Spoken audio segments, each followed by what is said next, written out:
what I was doing, dude. I was like, I'm only long semiconductors. That's the only long position I have, besides all my crypto, of course, but that's like a long-term thing. But my short-term long hedge position was in semiconductors. I certainly did not expect this.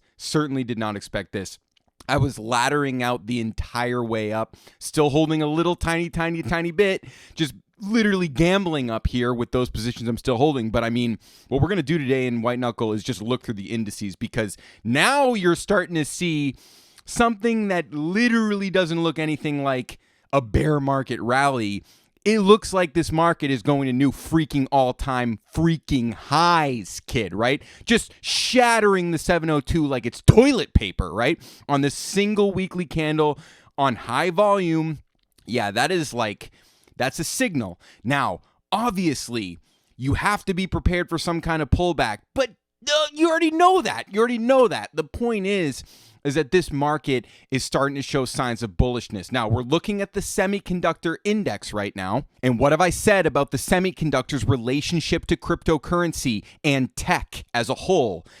If there's money pouring into semiconductors, kid, that is foreshadowing that there will be some kind of major investment in cryptocurrencies, because cryptocurrencies are mined with semiconductors. Anything involving computers involves semiconductors. That's why when we talk about tech and we talk about finance, we are now talking about a sector that is becoming more and more unified, right? Because technology is now related to finance via cryptocurrency, and the fundamental tools by which technology is related to finance is through semiconductors. So when semiconductors are bullish, that's foreshadowing something about the cryptocurrency market, very likely the thing that we've been looking for a very long time now, and we are looking for basically a major pump, like, a life-changing money pump in the cryptocurrency market, likely to occur this year. And now this is sort of solidifying that.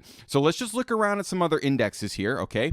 Because it's happening all around, and you guys can sort of draw your own conclusions when you look. Like, look at these weekly candles, right?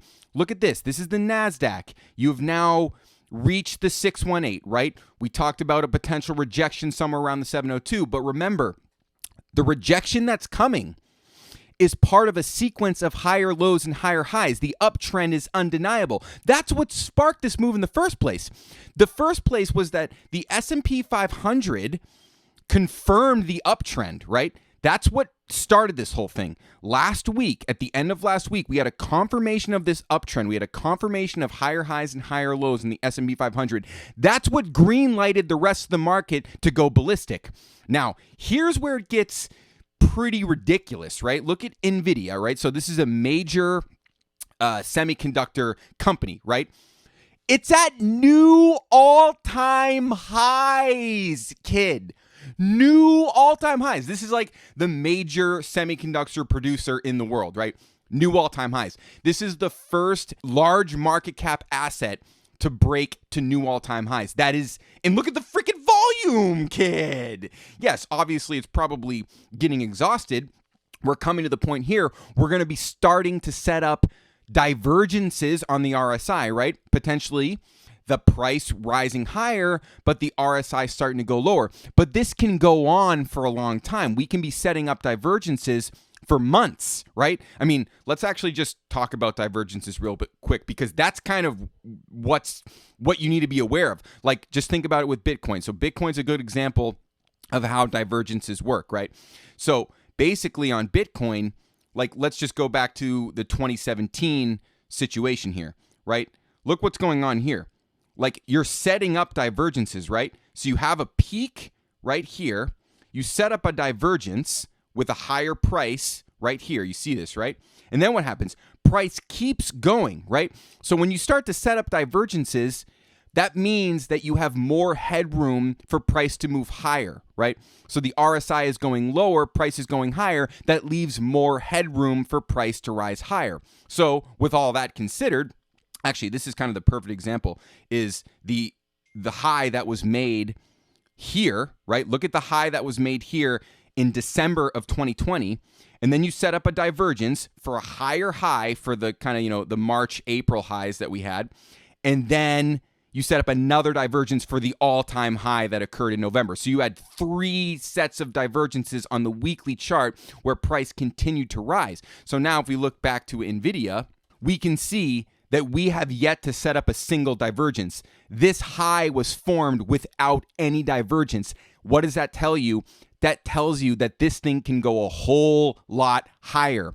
Obviously, pullbacks along the way, but it can go a whole lot higher. Semiconductors as a whole can go a whole lot higher. And that's obviously very relevant to crypto and tech as a whole. Tech and finance merging here. This is what's going on. This is what we've been talking about literally since the beginning of the White Knuckle Report. We talked about the relationship between technology and finance. We talked about how that has the potential to subvert the financial system as we know it. And that kind of seems to be what may very well be happening, because when we look at the financial sector, what do we freaking see, kid? We don't see anything bullish. We see a situation that you wouldn't probably be playing the long side, right?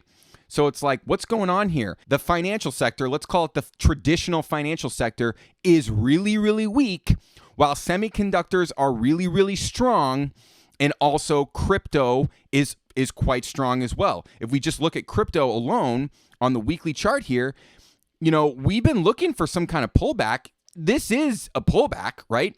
It's finding support on a very important moving average. The 200-week moving average is like the most important moving average. That's what kept it down all this time for almost a full year, staying below that. You finally break above. You're coming to backtest it now. Should we realistically expect Bitcoin to go down a whole lot lower?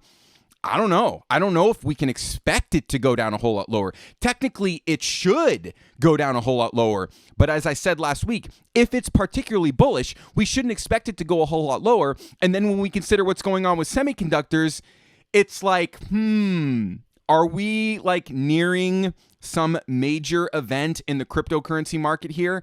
I think it's very, very possible. And that's really all I got to say for you this week, because just go for yourself and look at the semiconductors, kid, and tell me, what does it look like to you?